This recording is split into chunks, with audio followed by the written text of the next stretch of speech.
Imagine this, it's 1998, you're at an Italian dealership, and among all the elegant cars, this appears, a vehicle that looks half frog, half spaceship, with headlights that seem to be judging you. That's how the Fiat Multipla was born, the car that divided the world between those who loved it and those who wanted to set it on fire. But today I will not only tell you why people hated it, but how this monster became a legend. Let's start with the obvious, its design. It was the year 1998 when Fiat decided to present the world with a completely revolutionary proposal. It was a time when almost all car manufacturers were seeking sleek, elegant, and aerodynamic designs, with shapes that seemed to have come from an artist's brush. And in the midst of all that, Fiat appeared with the Multipla, doing something completely opposite. While other brands were concerned with beauty, Fiat decided to focus exclusively on functionality, almost completely sacrificing any sense of aesthetics. The result was a car that, when presented at the Paris Motor Show, left attendees speechless, but not exactly for the right reasons. When the cloth covering the vehicle was revealed, the looks of admiration quickly turned into puzzled faces. The front of the Multipla looked like a collage designed by several teams that never communicated with each other. But here's the curious part of the story. Although most people would never publicly admit they liked it, the Multipla had something hypnotic about it. There were those who, when passing by a Fiat dealership, would slow down just to gaze at that oddity. So, after this first look at the Multipla, you might be wondering, did this car really deserve so much hate, or was it simply ahead of its time? Have you ever heard the phrase that says, beauty is in the eye of the beholder? Well, in the case of the Fiat Multipla, those eyes didn't find much beauty, at least not at first glance. But what if I tell you that maybe Fiat had such an advanced vision that it simply didn't fit in its time?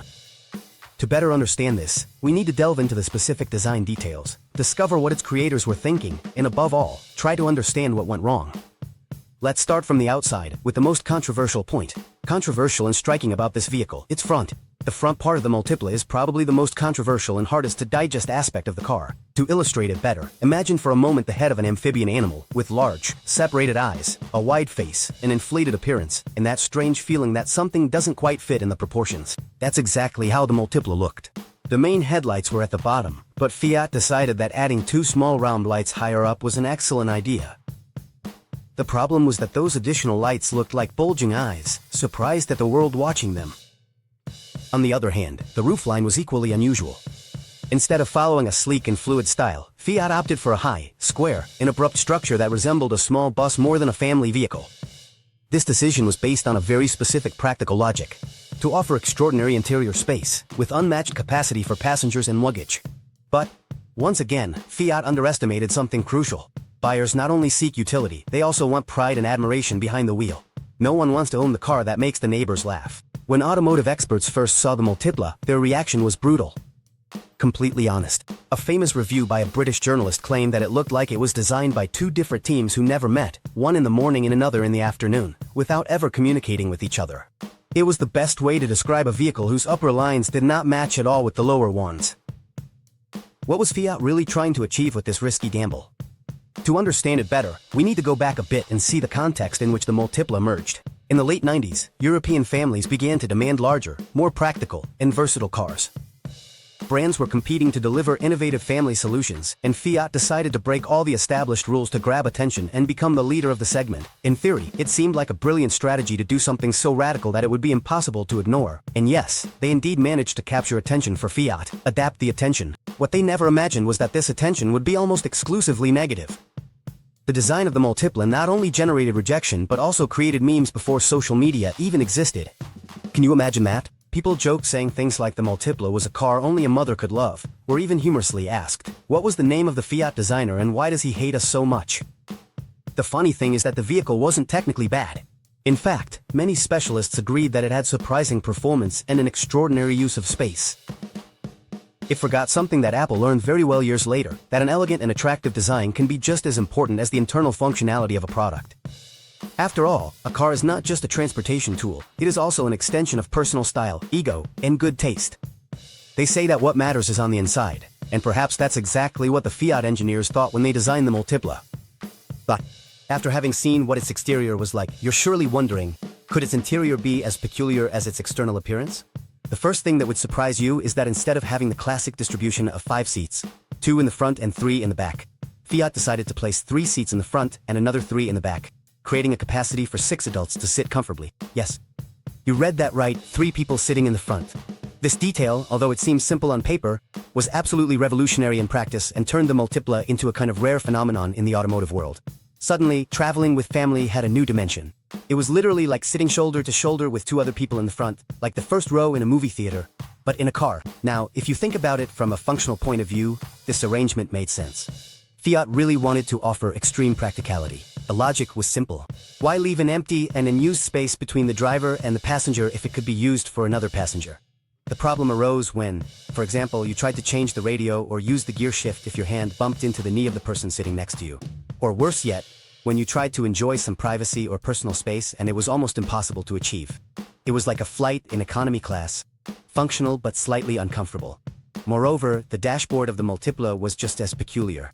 Imagine a traditional dashboard, then forget it completely. Fiat chose to place the instrument panel on a raised central island, right in the middle of the car. It was so strange that many drivers said they felt like they were piloting a spaceship from a 60s futuristic movie. Everything, absolutely everything, from the speedometer to the radio and the ventilation controls were in that central location. Something that, although it might sound modern, ended up being a big mess. It was incredibly uncomfortable for the driver, who had to constantly turn their head to check any basic information. Despite these negative points, it must be admitted that Fiat achieved something really interesting in terms of interior spaciousness. Unlike other family vehicles, the Multipla offered exceptional comfort in terms of legroom and headroom, especially for tall passengers or large families. It wasn't uncommon to hear comments from users who, after overcoming the initial shock, would say with a shy smile, "It's ugly, yes, but all 6 of us fit perfectly. It's like a minivan disguised as a small car." This brings us precisely to one of the most interesting points about the interior of the Multipla. Although it wasn't a beautiful or especially comfortable vehicle from a traditional standpoint, it was incredibly practical and flexible. Its seats were foldable, removable, and adjustable, allowing for different configurations according to the user's needs. That's why, although it visually caused confusion, on a practical level it pleasantly surprised those who dared to try it. So what went wrong? Why, if it had so many practical advantages, did people still outright reject it? They say there's only a step from hate to love, but in the case of the Fiat Multipla, it seems that step was too big for most people. However, what if I told you that amid all the mockery, rejection, and ruthless criticism, there were those who genuinely defended this peculiar car? First, let's lay all the cards on the table. Yes, there was a lot of hate towards this car. In fact, saying that people hated the Multipla would be an understatement. As soon as the vehicle hit the streets, it became the subject of jokes, constant mockery, and even debates among car enthusiasts. Social media didn't yet dominate everyday life, but the Multipla went viral long before memes formally existed. People compared it to strange animals, with deformed everyday objects and all kinds of unattractive creatures. In the United Kingdom, for example, the automotive press dubbed the Multipla as the car you wouldn't want to be seen driving, a verdict that spread like wildfire across Europe and later around the world. But behind this apparent rejection, something curious happened. Many users who had purchased the vehicle began to discover surprising qualities in it. This is when the surprises begin. It turns out that as people used the Multipla for longer, something unexpected happened. They began to grow fond of it. Yes, seriously, maybe it wasn't love, nor something they would announce, but slowly they began to defend it against constant attacks. In specialized forums, there was no shortage of stories from proud owners who confessed something revealing. I know it's a bit of the story of proud owners, but it's not as simple as it seems. It's ugly, I admit it, but I've never had a more practical and spacious car than this one. There were even online communities that emerged to defend the Multipla. Some fans claimed, half jokingly and half seriously, that this car was like a peculiar pet. It's ugly, but it's our ugly. It's like when your friend proudly shows you their unattractive dog and says lovingly, but it's so friendly and affectionate. That was exactly the feeling many owners developed towards the vehicle. A strange, amusing affection, based more on empathy than on aesthetic admiration. However, even though it had defenders, Fiat also made mistakes that intensified the criticism. Their initial advertising tried to downplay its unconventional appearance with unconvincing messages like different on the outside, spacious on the inside, which only increased the jokes. By trying to hide something as evident as the controversial design, Fiat only heightened the negative perception of the car, reinforcing the idea that even they weren't convinced of what they had created. Over time, public opinion clearly divided drivers into 2 opposing groups: those who saw the Multipla as a total disaster, and those who secretly enjoyed it precisely for being different and groundbreaking. The latter formed a small group of proud owners, who today even boast about owning a historical rarity. Some examples of the Multipla have become collector's cars precisely because of the use of cars from that era. Due to its visual strangeness, something unthinkable 2 decades ago.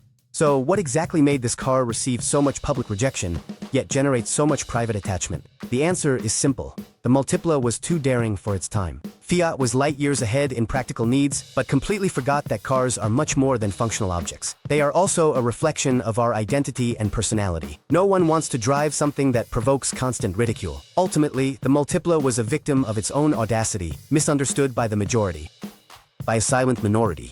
Now that you know how people really experienced it, it's time to ask, was the Multipla an absolute failure, or did it actually leave an indelible mark that deserves some recognition?